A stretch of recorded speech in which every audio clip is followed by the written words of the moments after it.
பொதுக்காலம் 18ஆம் வாரம், திங்கட்கிழமை. முதல் வாசகம் எண்ணிக்கை நூலிலிருந்து வாசகம். அதிகாரம் 11, இறை வசனங்கள் 4 தொடங்கி 15 முடிய. இஸ்ரேல் மக்கள் மீண்டும் அழுது கூறியது, நமக்கு உண்ண இறைச்சி யார் தருவார்? நாம் எகிப்தில் செலவின்றி உண்ட மீன், வெள்ளரிக்காய், குமட்டிக்காய், கீரை, வெங்காயம், வெள்ளைப்பூண்டு ஆகியவற்றின் நினைவு வருகிறது. ஆனால் இப்பொழுதோ நம் வலிமை குன்றிப் போயிற்று.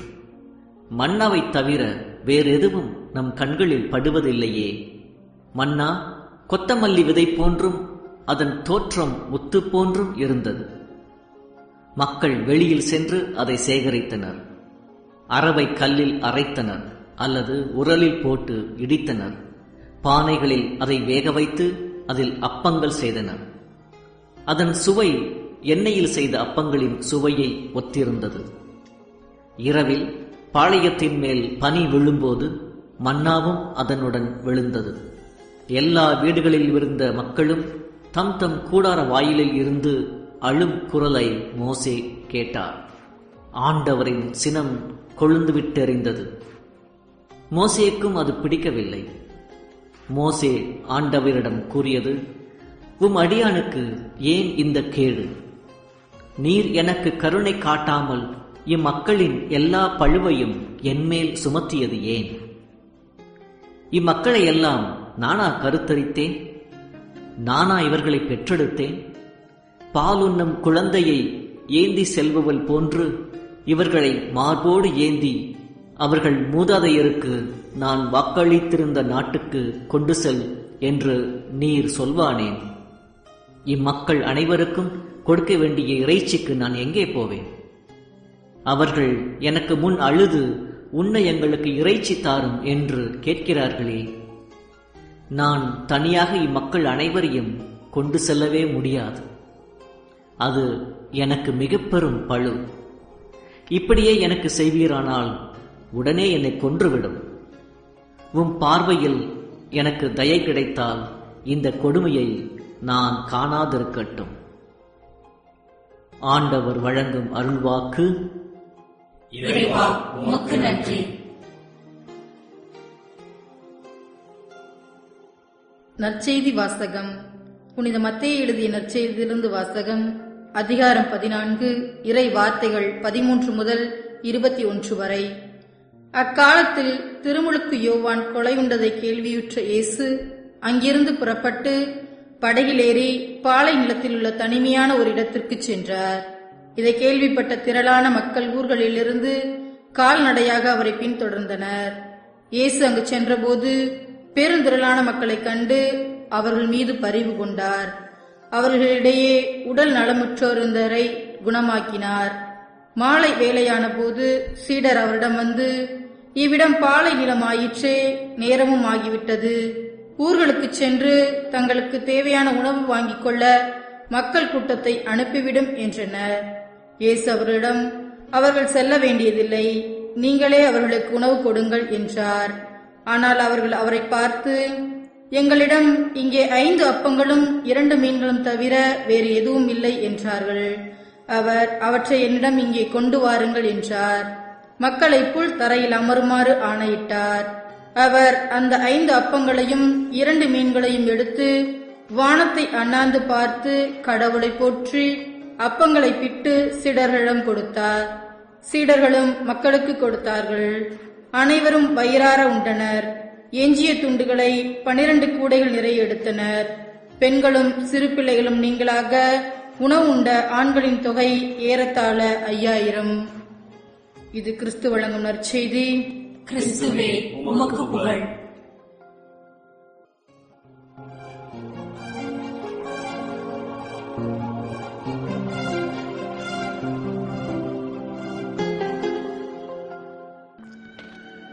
அன்புக்குரியவர்களே, இன்றைய வாசகங்களில் நாம் 2 விதமான தலைமைத்துவங்களை குறித்து பார்க்கின்றோம். முதல் வாசகத்தில் இஸ்ரேல் மக்கள் கானா நாட்டை நோக்கி போகின்ற வழியில் தங்களது உணவு முறை குறித்து குறை கூறியதை பார்க்கின்றோம். மன்னாவை தவிர வேறு எதுவும் நம் கண்களில் படுவதில்லையே என்று இஸ்ராயேல் மக்கள் அழுது புலம்பியதாக பார்க்கின்றோம்.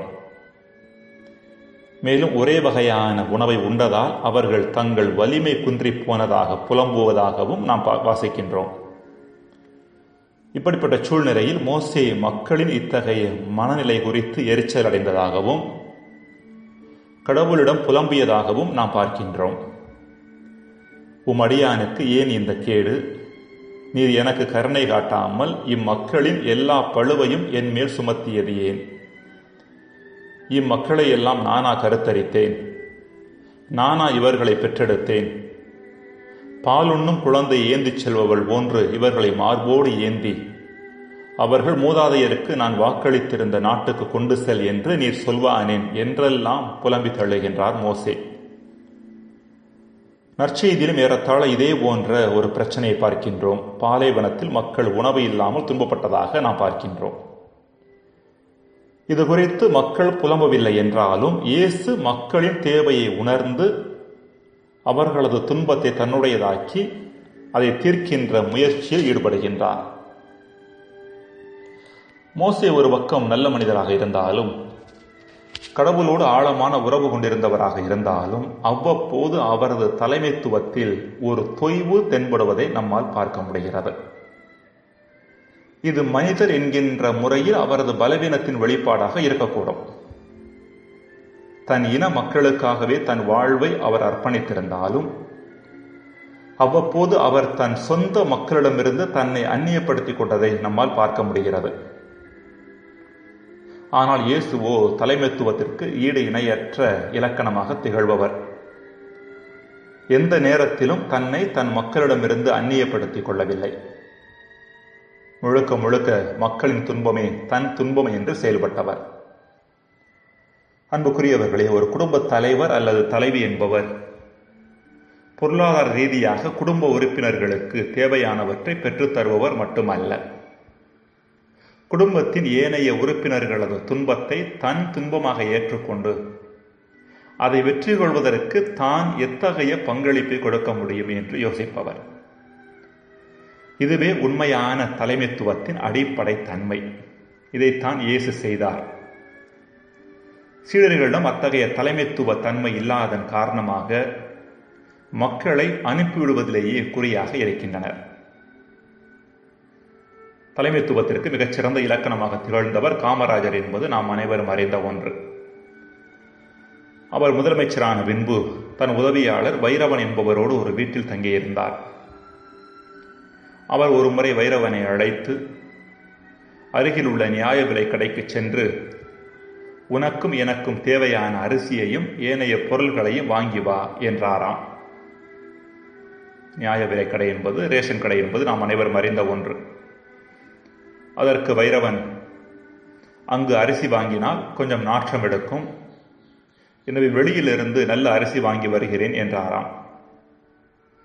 அதற்கு காமராஜர், கூடாது, மக்களுக்கு என்றைக்கு நல்ல அரிசி கிடைக்கிறதோ அன்றைக்குத்தான் நாமும் நல்ல அரிசியில் சாப்பிட வேண்டும். அதுவரைக்கும் நாமும் அவர்களைப் போல ரேஷன் கடை அரிசியையே சாப்பிடுவோம் என்று பதில் கொடுத்தாராம். ஜெபம்.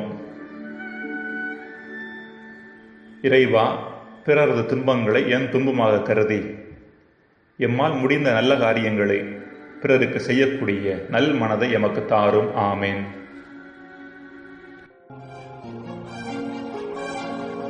Thank you.